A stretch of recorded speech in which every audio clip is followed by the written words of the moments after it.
Hello dear student, मेरा नाम विशाल चौधरी है and I welcome you in this video. Student, सबसे पहले यहाँ पर बात आ जाती है काइंड्स ऑफ प्रोनाउन। अब डियर स्टूडेंट, ये सबसे बड़ा ही इम्पॉर्टेंट है और इसको शुरू करने से पहले मैं आपसे कुछ बताना भी चाहता हूँ इसकी शुरुआत में। वो क्या है कि डियर स्टूडेंट, मान लीजिए मैंने यहाँ पर एक सेंटेंस लिखा कि तुम्हारा नाम राम है। अब डियर स्टूडेंट, इसका क्या मतलब है? तुम्हारा नाम राम है, मैंने यहाँ पर ये बात लिखी तो डियर स्टूडेंट इसका मतलब यही तो हुआ कि तुम्हारा नाम राम है। ये एक अफर्म कर रहा हूँ मैं इस सेंटेंस को, मीन्स अपनी स्वीकृति दे रहा हूँ, स्वीकार कर रहा हूँ, बता रहा हूँ। ठीक है, अगर मैं इसी सेंटेंस को ऐसे बोल दूँ कि तुम्हारा नाम राम है और मैंने यहाँ पर क्वेश्चन मार्क लगा दिया, तो ये तो क्वेश्चन बन गया कि तुम्हारा नाम राम है। आंसर की ज़रूरत है इसके लिए, तो तुम्हारा नाम राम है, तो यहाँ पर ये क्वेश्चन है। तो डियर स्टूडेंट, भाषा में शब्दों के साथ साथ उन शब्दों से जो अर्थ निकलता है वो बड़ा महत्वपूर्ण होता है, क्योंकि डियर स्टूडेंट भाषा में शब्द अपना अर्थ खो देते हैं। भाषा में, मैं दोबारा कहूँगा इस बात को, कि भाषा में शब्द अपना अर्थ खो देते हैं जिस प्रकार से हम उन्हें यूज़ करते हैं या सेंटेंस के भाव को रिप्रेजेंट करने के लिए। इस काइंड्स ऑफ प्रोनाउन में हमें एक दो जगह ये चीज़ें देखने के लिए आएंगी। तो चलिए कंटिन्यू करते हैं काइंड्स ऑफ प्रोनाउन को। पहले यहाँ पर बात आ रही है सबसे पहले डियर स्टूडेंट पर्सनल प्रोनाउन की। अब डियर स्टूडेंट, जो पर्सनल प्रोनाउन होते हैं नाम से ही जाहिर हो रहे हैं यहाँ पर। What is this personal pronoun? Means जो पर्सनली, इंडिविजुअली, सेपरेटली किसी के बारे में बताते हैं। मीन्स इनको हिंदी में हम निजवाचक प्रोनाउन भी कहते हैं। तो जो सीधी सी बात है, जो किसी पर्सनल प्रोनाउन के पर्सनल नाउन के प्लेस पर वर्ड आएंगे वही तो पर्सनल प्रोनाउन होंगे। और पर्सनल नाउन कौन सा होता है? जैसे राम, सीता, मोहन, चेयर, दिल्ली। अब इन शब्दों की जगह पे कौन कौन से प्रोनाउन आ सकते हैं डियर स्टूडेंट? जैसे आई आ सकता है, वी है, यू है, ही है, शी है, इट है, लाइक दिस।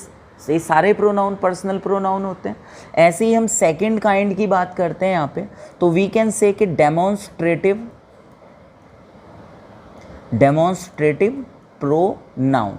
अब डियर स्टूडेंट, डेमोन्स्ट्रेटिव जो प्रोनाउन है मीन्स डेमो, किसी चीज़ के बारे में बताना, डेमो करना, डेमोन्स्ट्रेट करना, उसको बताना, दिखाना, यही तो डेमोन्स्ट्रेटिव प्रोनाउन है।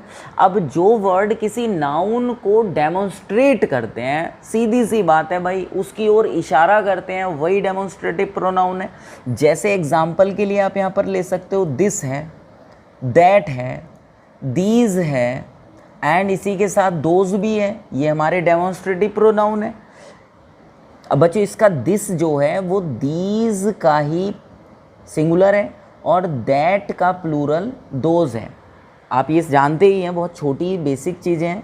थर्ड नंबर पे बात आ जाती है डियर स्टूडेंट डिस्ट्रीब्यूटिव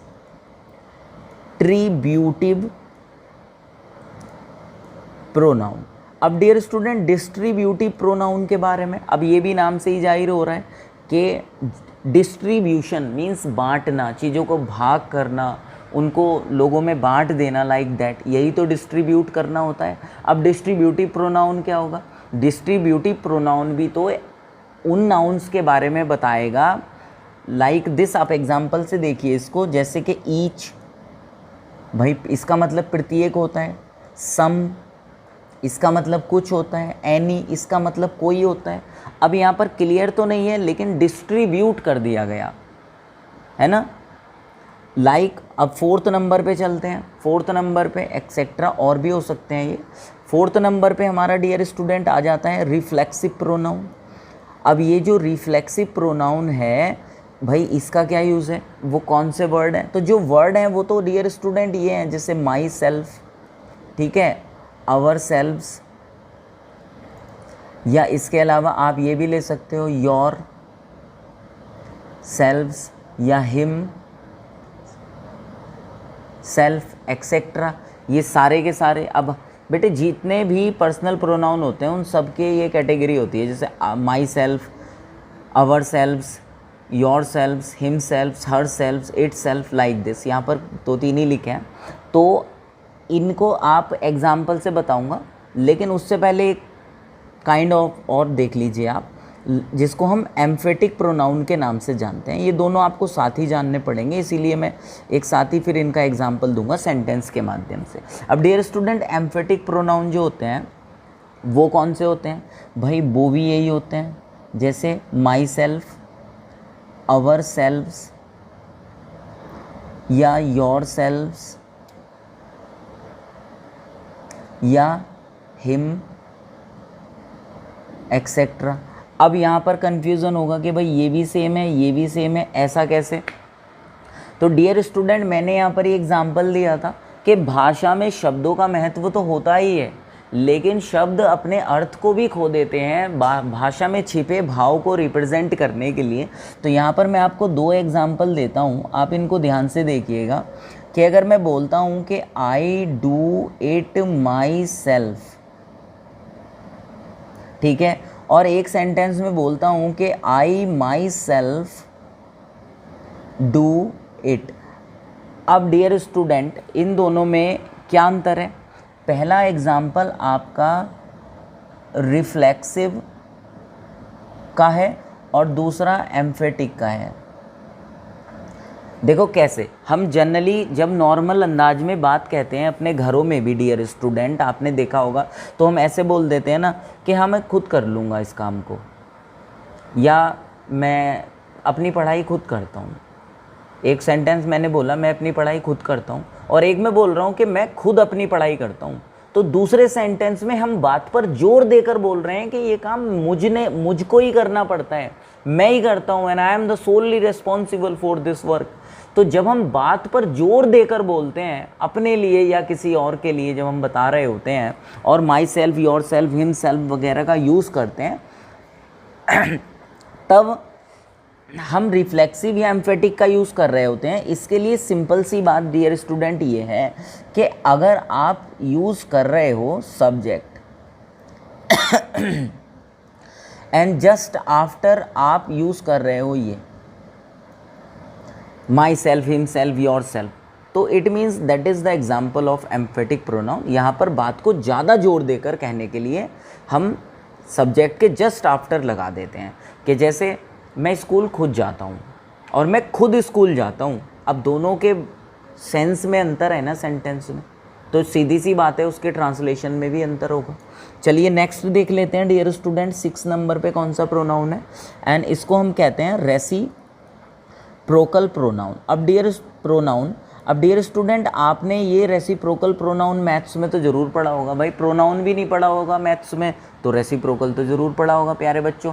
अब रेसिप्रोकल मतलब उल्टा। एग्जाम्पल से हम इसको देख लेते हैं, जैसे ईच अदर, है ना, या वन अनदर एक्सेट्रा। अब ये ऐसे वर्ड होते हैं जो अपोजिट एक साथ में यूज़ होते हैं। जब ऐसे वर्डों को हम किसी नाउन को रिप्रेजेंट कराते हैं, that means we are using reciprocal pronoun. और 7th नंबर पे बच्चों बात आ जाती है इनडेफिनिट प्रोनाउन की। अब बच्चों इनडेफिनिट प्रोनाउन जो है नाम से ही अपने आप को बता रहा है कि वो खुद से इनडेफिनिट है, अनसर्टेन है। अब ऐसे वर्ड कौन से हैं जो अनसर्टेन नाउन को रिप्रेजेंट करते हैं? तो वो प्यारे बच्चों वर्ड होते हैं जैसे समवन, या जैसे एवरी वन, ठीक है, जैसे नो बडी, या जैसे नो वन एक्सेट्रा। तो कुछ ऐसे वर्ड होते हैं जो इंडेफिनिट प्रोनाउन कहलाते हैं। ऐसी 8th नंबर पे अगर हम डियर स्टूडेंट बात करते हैं तो we can say relative pronoun. अब प्यारे बच्चों, रिलेटिव प्रोनाउन कौन से होते हैं? ये वो प्रोनाउन होते हैं जो दो नाउन के बीच में आपस में रिलेशन को शो करते हैं। अब फॉर एग्जांपल के लिए हम लिख सकते हैं यहाँ पर जैसे दैट, है ना, जैसे हु, जैसे विच, ठीक है, जैसे हुम। अब कैसे डियर स्टूडेंट? मान लीजिए मैं यहाँ पर एक एग्जांपल ले लेता हूँ कि this is the boy who stole my watch. अब डियर स्टूडेंट, मैंने ये बात बोली कि यह तो वही लड़का है जिसने मेरी घड़ी चुराई। अब इस सेंटेंस में ये जो लड़का है और ये जो घड़ी है, ये दोनों नाउन है। अब इन दोनों नाउन के बीच में रिलेशन तो इसी से शो हो रहा है भाई। एक्शन क्या हुआ? चुराने का, ठीक है। लेकिन ये जो दोनों नाउन है इनके बीच में रिश्ता तो हु वर्ड से ही रिप्रेजेंट हो रहा है ना। तो यहाँ पर ये हु क्या होगा डियर स्टूडेंट? ये होगा हमारा रिलेटिव प्रोनाउन जो कि रिलेशन को शो कर रहा है। यहाँ पर इस हु का मतलब कौन नहीं है, बल्कि इस हु का मतलब है जिसने, ठीक है। यानी ये घड़ी डिपेंडेंट है बॉय पर चुराए जाने के लिए, आप इसको समझ भी सकते हैं। आगे अगर हम बात करते हैं, देखिए अब 9th नंबर की डियर स्टूडेंट, तो यहाँ पर बात आ जाती है इंटेरोगेटिव प्रोनाउन की। अब इंटेरोगेटिव डियर स्टूडेंट जो प्रोनाउन है यहाँ पर प्रश्नवाचक, यानी ऐसे वर्ड जो किसी नाउन को क्वेश्चनिंगली वे में रिप्रेजेंट करते हैं। देखिए अभी एग्जांपल से बताऊंगा, पहले आप देख लीजिए वो वर्ड कौन से हैं। जैसे हु है, विच है, ठीक है, या हुम है। अब ये कुछ वर्ड हैं जो इंटेरोगेटिव प्रोनाउन होते हैं। अब मान लीजिए मैं यहाँ पर एक सेंटेंस लिखता हूँ और मैं कहता हूँ कि राम ईट्स फूड, कि राम खाना खाता है, ठीक है। अब ये बात अफर्मेशन वाली है, अफर्म कर रहा हूँ मैं, स्वीकार कर रहा हूँ कि राम खाना खाता है। लेकिन अगर मैं इसी सेंटेंस को किसी से क्वेश्चन करूँ कि हु ईट्स फूड, कि खाना कौन खाता है, हु ईट्स फूड, खाना कौन खाता है, तो ये जो हु वर्ड यहाँ पर यूज़ हुआ राम के लिए ही तो यूज़ हुआ कि भाई राम खाना खाता है, तो नाउन के लिए ये वर्ड यूज़ हुआ यहाँ पर। तो this is called interrogative pronoun, ठीक है। अब आगे इसी तरीके से बेटा बात आ जाती है आपके एक्सक्लेमेटरी प्रोनाउन की। एक्सक्लेमेटरी प्रोनाउन जो होते हैं डियर स्टूडेंट, अब मैं पहले इसको एग्जाम्पल से ही समझ लीजिए आप। मान लीजिए मैं यहाँ पर लिख देता हूँ कि यू आर हियर। अब ये क्या है? एक सिंपल सेंटेंस है, यू आर हियर, कि आप यहाँ हो, ओके। लेकिन मैंने पहले ही बताया था कि भाषा में सेंस बहुत इंपॉर्टेंट होता है, भाषा में भाव की बड़ी महत्ता है बच्चों। अगर मैं इसी सेंटेंस को ऐसे कर दूं कि व्हाट और एक्सक्लेमेशन साइन लगा दूं और मैं कहूं व्हाट यू आर हियर, तो ये एक सरप्राइजिंग वे है, एक आश्चर्य में इस बात को मैं बोल रहा हूं कि व्हाट यू आर हियर, अरे तुम यहाँ हो।